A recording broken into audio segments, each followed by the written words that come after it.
They sold you a dream where you owned everything, and somehow you ended up with nothing but debt and a storage unit full of regrets. Let me tell you about the greatest magic trick ever pulled on the human mind. It wasn't performed on a stage in Las Vegas. It happened in your living room, in your bank, in the quiet moments when you scrolled through your phone at 2 in the morning, adding items to a cart you didn't need with money you didn't have. And the beautiful thing, the truly spectacular thing, is that you never even saw the strings. You thought you were making choices. You thought you were building wealth. You thought that if you just worked a little harder, bought a little smarter, planned a little better, you'd finally feel like you had arrived. But arrival never came, did it?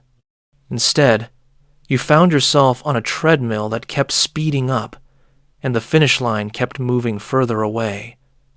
This isn't an accident. This isn't bad luck. This is the design. And if you stick with me, I'm going to show you exactly when this design was drawn up, who drew it, and why you were never meant to win this game. Picture a man in 1953. His name is irrelevant, but his life is everything. He works at a factory, 40 hours a week. He owns his home. Not owns in the way we use that word now, where the bank holds the title and you hold the anxiety. He actually owns it, paid in full. The deed sits in a drawer in his kitchen. His car is 8 years old, and it runs fine. It'll run for another 8 if he takes care of it, and he does. On Friday nights, he takes his wife to the movies. The ticket costs 75 cents. He has $600 in savings. That doesn't sound like much until you realize his annual salary is $3,000, which means he has 20% of his yearly income sitting in a bank account, liquid, accessible, real. He doesn't feel rich, but he doesn't feel afraid. He sleeps well. He doesn't wake up at 3 in the morning wondering if he can make the payments. There are no payments. This is not a fairy tale. This is not mythology.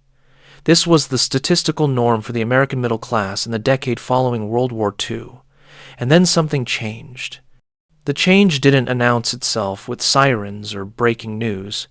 It crept in through the back door, wearing a smile and carrying a credit card application.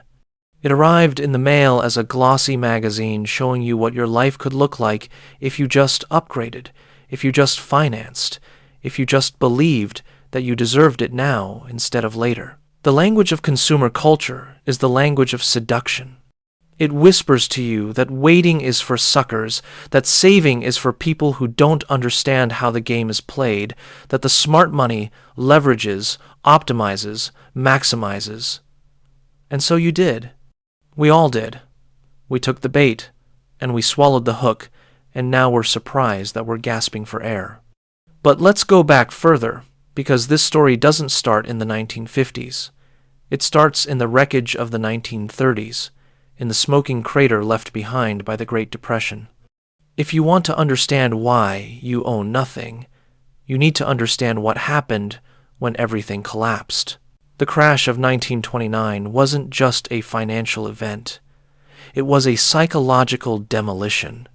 Millions of people who thought they were building wealth woke up one morning to discover that their wealth had been a shared delusion, a number on a piece of paper that evaporated the moment everyone stopped believing in it.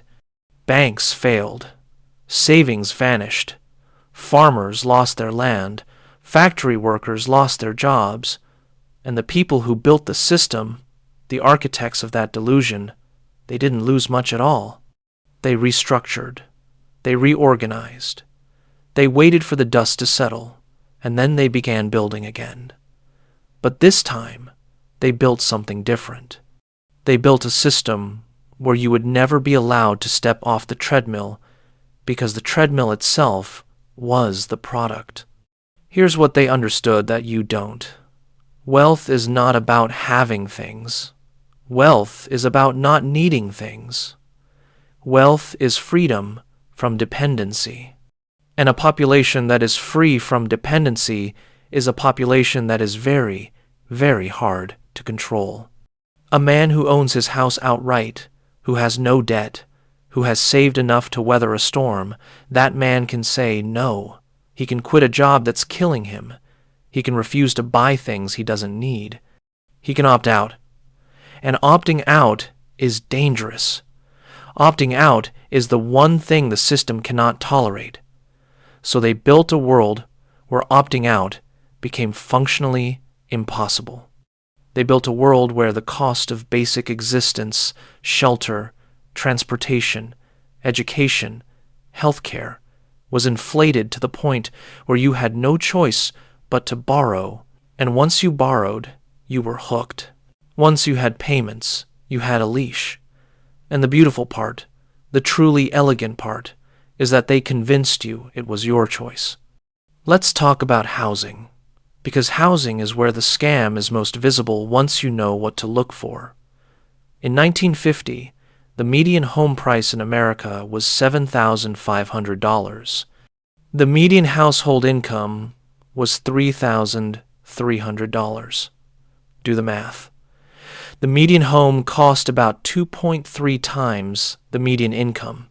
That means a family could reasonably expect to pay off a house in a handful of years if they were disciplined, or they could take a modest mortgage and be free and clear in a decade or less. Now, fast forward.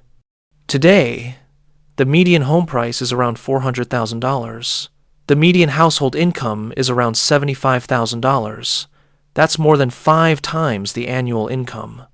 But even that ratio doesn't capture the full picture, because it ignores interest rates, property taxes, insurance, maintenance, all the hidden costs that have been layered on top of the simple act of having a roof over your head. What used to take 5 years of focused saving now takes 30 years of debt servitude, and we call this progress. The narrative you've been sold is that homes are investments. That's the word they use, investment. It's a clever word because it implies growth, wisdom, future security. But here's the thing about investments. A real investment generates income or appreciation without requiring your constant labor. A home you live in does neither. It costs you money every single month. Even if it's paid off, it costs you in taxes and upkeep. It ties you to a location, which limits your job options. It makes you vulnerable to market crashes, interest rate hikes, neighborhood decline, all factors completely outside your control. And if you financed it, which almost everyone does, you're paying double or triple the purchase price by the time you include interest. You're not investing, you're renting from the bank with extra steps. But they needed you to believe it was an investment, because if you saw it clearly, if you saw it as the trap it actually is, you might ask uncomfortable questions. You might wonder why housing costs have been allowed to spiral into insanity. You might start looking at who profits from that insanity. And housing is just the beginning. Let's talk about transportation. In that same 1950 snapshot, a car was a tool. You bought it, you maintained it, it lasted. You didn't replace it every 3 years because the style changed or because a commercial told you the new model had a slightly better cup holder. But somewhere along the way, cars became status symbols. They became expressions of identity. And more importantly, they became subscription services. Today, the average car payment in America is nearly $700 a month.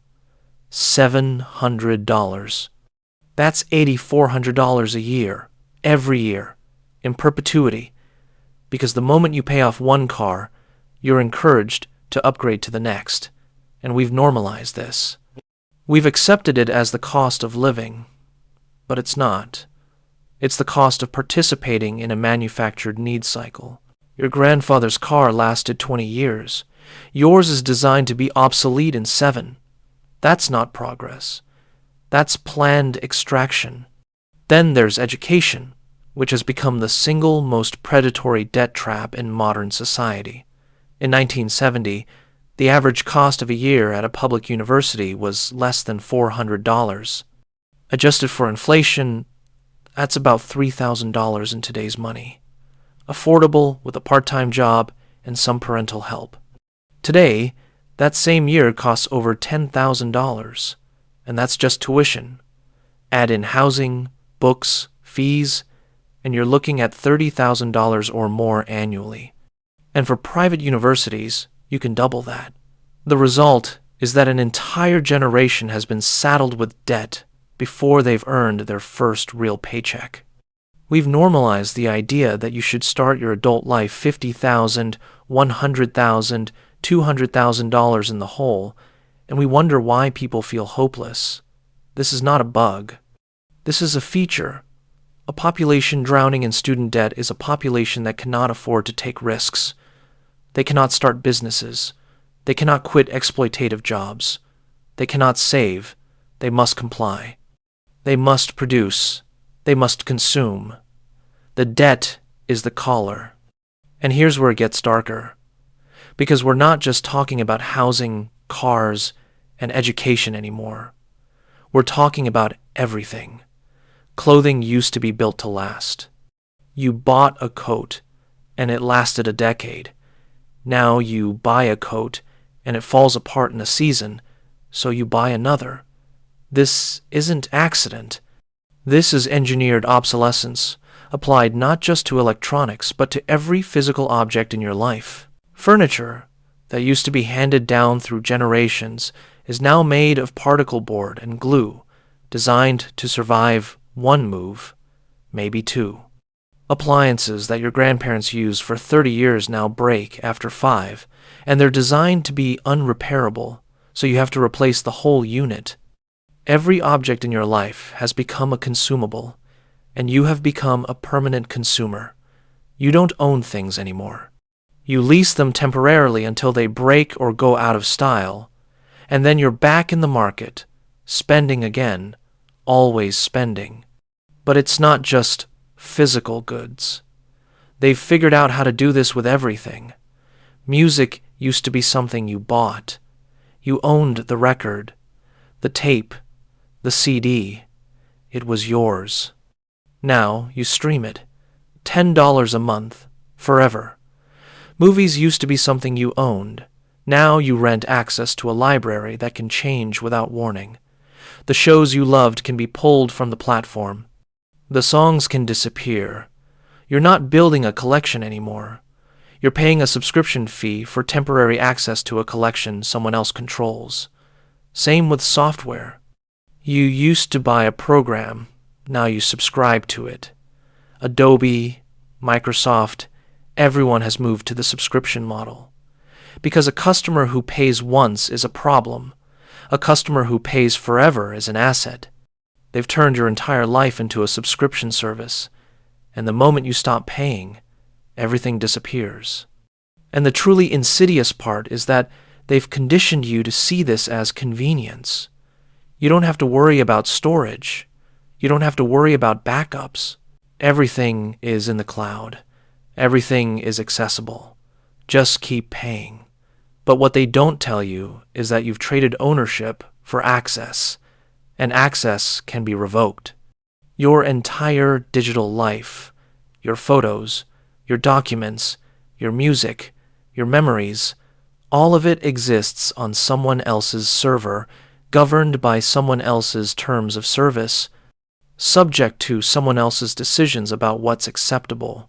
You're not building a life, you're renting one, and the rent keeps going up. Now, let's talk about the other half of this equation, because it's not just that things cost more, it's that you're earning less, not in nominal dollars, in real purchasing power. In 1970, a single income could support a family of 4. One person could work a factory job or a clerical job, and that income could cover a mortgage, a car, food, savings, and the occasional vacation. Today, most households require 2 incomes just to stay afloat, and even then, they're one emergency away from catastrophe. Wages have stagnated for 50 years while costs have exploded, but the narrative you've been sold is that this is somehow your fault. You're not working hard enough. You're not skilled enough. You made bad choices. You should have learned to code. The system is fine. You're the problem. But the system is not fine. The system is functioning exactly as it was designed to function. The wealth didn't disappear. It moved. It concentrated. In 1965, the average CEO made 20 times what the average worker made. Today, that ratio is over 300 to 1. The money didn't evaporate. It flowed upward. And while it flowed upward, you were told to tighten your belt, to be more efficient, to optimize, to hustle. The gig economy is not freedom. It's the erosion of employment protections dressed up as entrepreneurship. You're not a freelancer.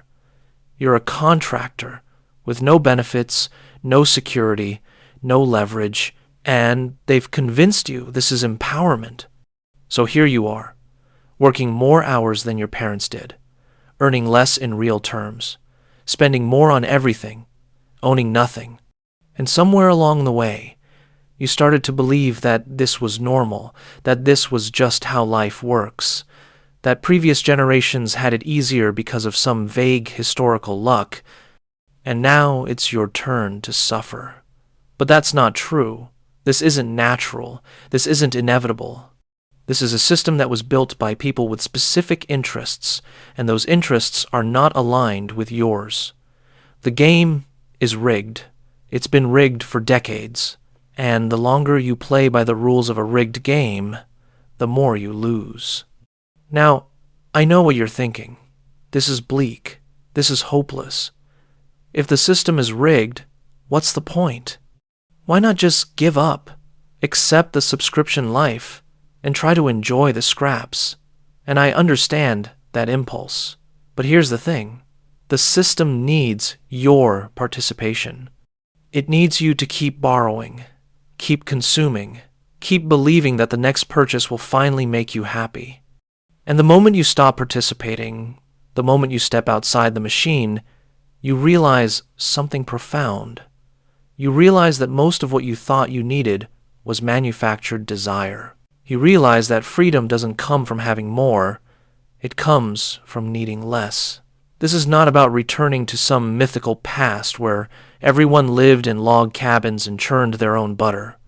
This is about recognizing that the game you're playing is designed to keep you losing, and the only winning move is to stop playing. What does that look like in practice? It looks like rejecting debt as a lifestyle. It looks like buying less, buying used, buying once. It looks like questioning every monthly payment that's carved out of your paycheck. Do you really need the new phone every 2 years, or have you been conditioned to want it? Do you really need the bigger house, or have you been told that's what success looks like? Do you really need the luxury car, or is it just a signal you're broadcasting to people who don't care about you? The answer is not to live in poverty. The answer is to live with intention, to build a life that is resilient, that can withstand shocks, that doesn't require you to stay on the treadmill forever.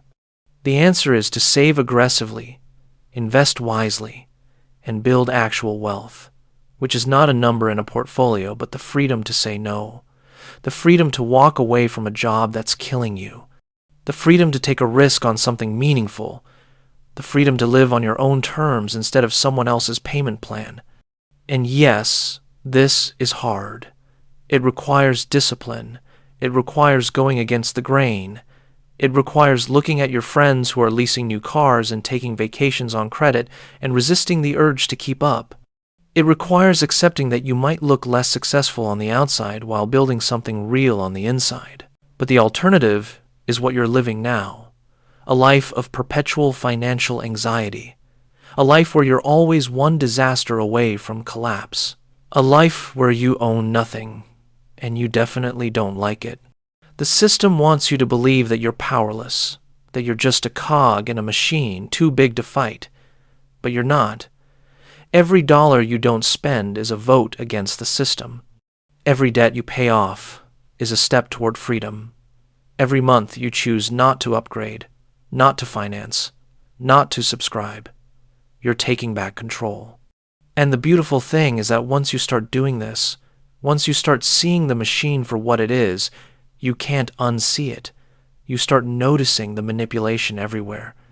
The ads that prey on your insecurities, the credit card offers designed to trap you, the lifestyle inflation that keeps you running in place, and you start making different choices. This is not easy. If it were easy, everyone would do it. But it's possible. It's always been possible. And the proof is in the generations that came before, the ones who lived with less and somehow had more stability, more security, more freedom. They weren't smarter than you. They weren't luckier. They just lived in a world that hadn't yet perfected the art of turning you into a permanent debtor. But you can rebuild that world for yourself. You can opt out. You can own things again. Real things. Paid for. Yours. The question is whether you will. Because the system is betting that you won't. The system is betting that you're too tired, too distracted, too convinced that this is just how things are. And maybe the system is right. Maybe you'll keep scrolling, keep buying, keep subscribing, keep hoping that the next thing will finally be enough. Or maybe you'll prove them wrong. Maybe you'll be the one who steps off the treadmill, looks around, and starts building something real. Something that can't be taken away with a terms of service update or a market crash or a missed payment. They sold you a dream where you owned everything, and you ended up with nothing. But that doesn't have to be the end of the story. The ending is yours to write.